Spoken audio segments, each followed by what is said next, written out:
Good morning to everyone. Today we are diving deep into the engine room of the organization, the people and their performance.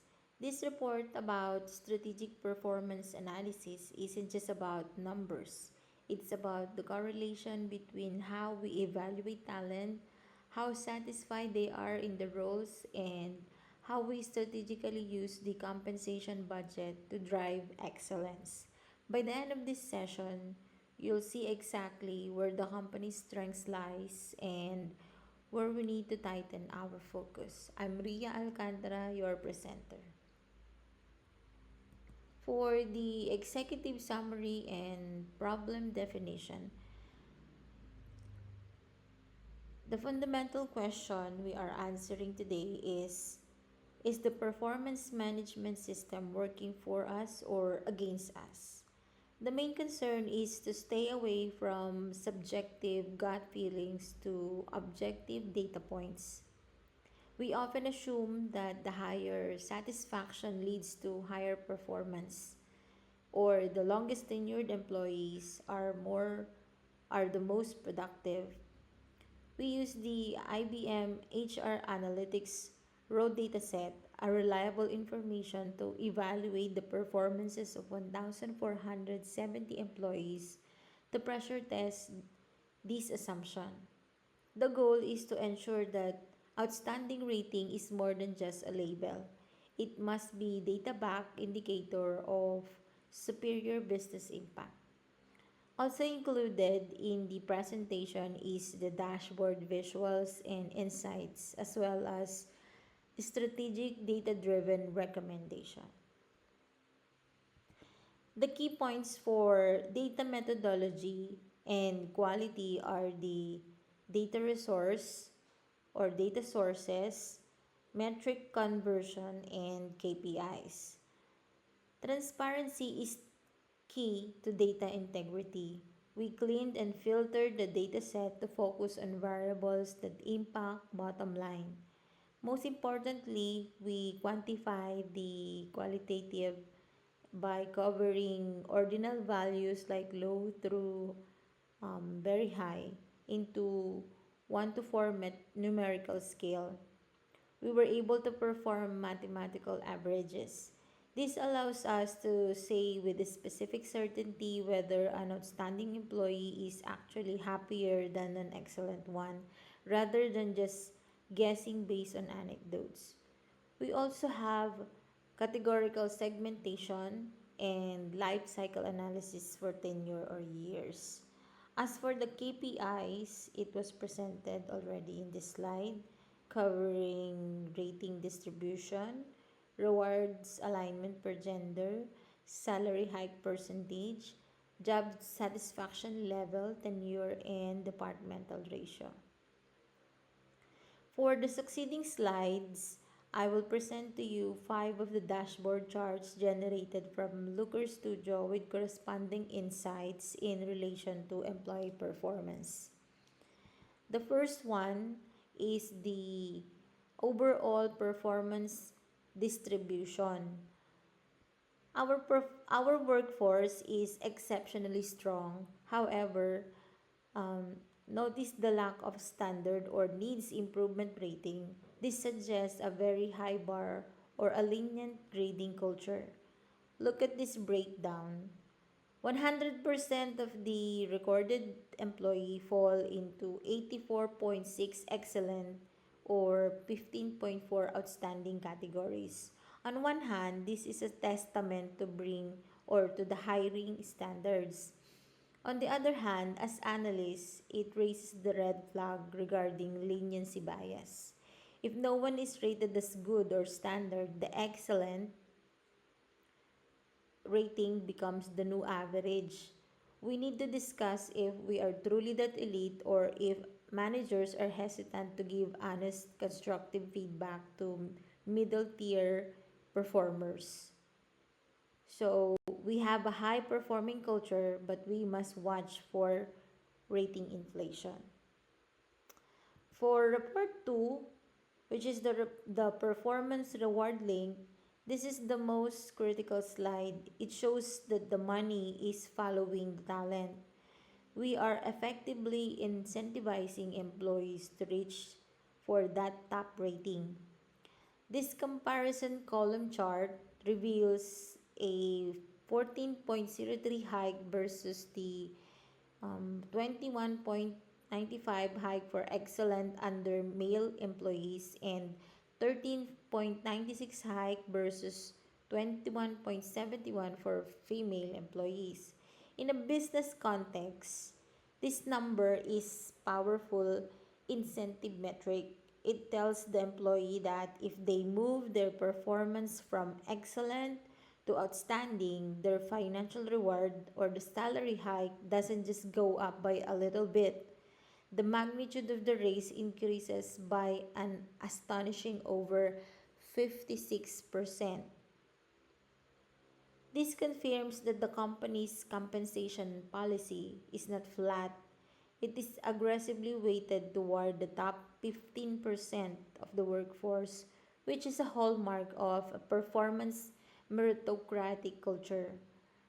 From a strategic HR perspective, such alignment supports fairness, inclusion, and trust in performance management processes, which are critical for sustaining employee engagement and organizational legitimacy. The compensation strategy effectively rewards the absolute top tier talent. For report 3, which is the performance versus job satisfaction, this is the first counterintuitive finding. You'll notice that the average satisfaction score is 2.73 for both groups, the excellent and the outstanding, while the total score for excellent is 3,393 versus the 618 for outstanding is much bigger for excellent group because there are significantly more people in the category. The average score is still 2.73 is what we use for the hygiene factor analysis. According to Frederick Herzberg, work, workplace factors are divided into two categories. We have the motivators or the factors that actually encourage people to work harder, like achievement, recognition, and responsibility. And the other factor or category is the hygiene factor, are the factors that do not necessarily make people work harder if you increase them, but will cause them to stop working or leave if they are missing, like the salary, basic job security, working condition, and the basic job satisfaction.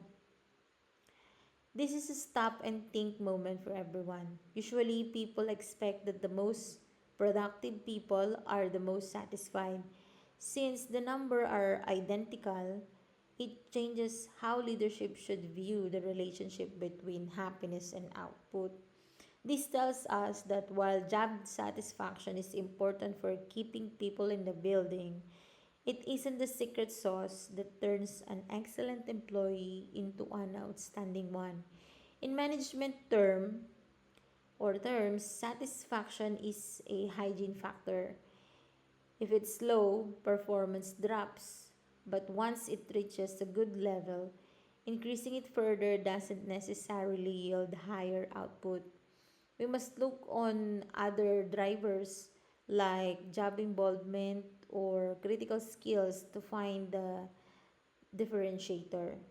On the strategic insight, to move people to the outstanding level, management should not focus on just satisfaction. Instead, they should focus on motivators like specialized training, higher level of responsibility, or the significant 21.95 salary hike, which acts as powerful motivator in report to or the reward link. In short, job satisfaction keeps employee in the game, but other factors determine how well they play in the game. Moving on to report 4, which is the departmental consistency. Uh, A common complaint in large organizations is that it's easier to get promotion in sales than in R&D. The data proves that it is a myth.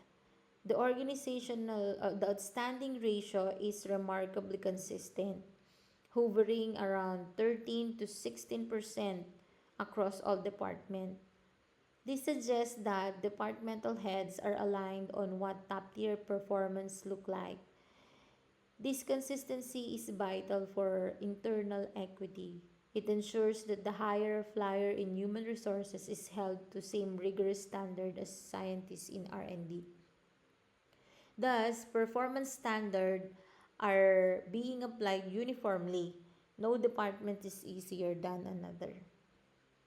For a final report, which is the performance versus tenure or years at company, the bar chart showing approximately 7 years for both groups, meaning employees don't have to be in the company for 20 years to be outstanding.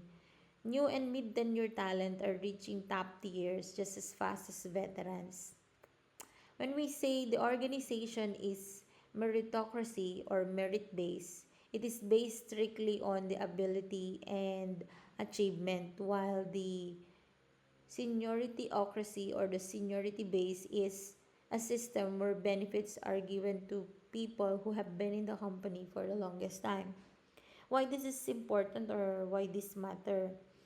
We are telling that the company has number one, motivation for new hires. You don't have to wait 10 years to be recognized as outstanding. If you perform today, you will be rated and rewarded today. Next one is that the company has a culture of excellence. We value the current contribution more than the start date. And lastly, the company has fairness. High ratings are earned in field, not granted by a calendar. Therefore, the company is meritocracy, not seniorityocracy. For slide 9 or the strategic insight and grade inflation, let's focus on the key points: the gap, the risk, and the opportunity. We need to ensure excellence still means something. While the rewards are well placed, we have to address the missing middle. By only having two high tier categories, we lose the ability to differentiate between the solid, reliable, standard employee and a high potential, excellent employee. This grade inflation can lead to excellent performers feeling undervalued because they are grouped with almost everyone else. We need to consider reintroducing a mid tier rating to preserve the prestige of the excellent and the outstanding labels. Moving on to the actionable recommendation.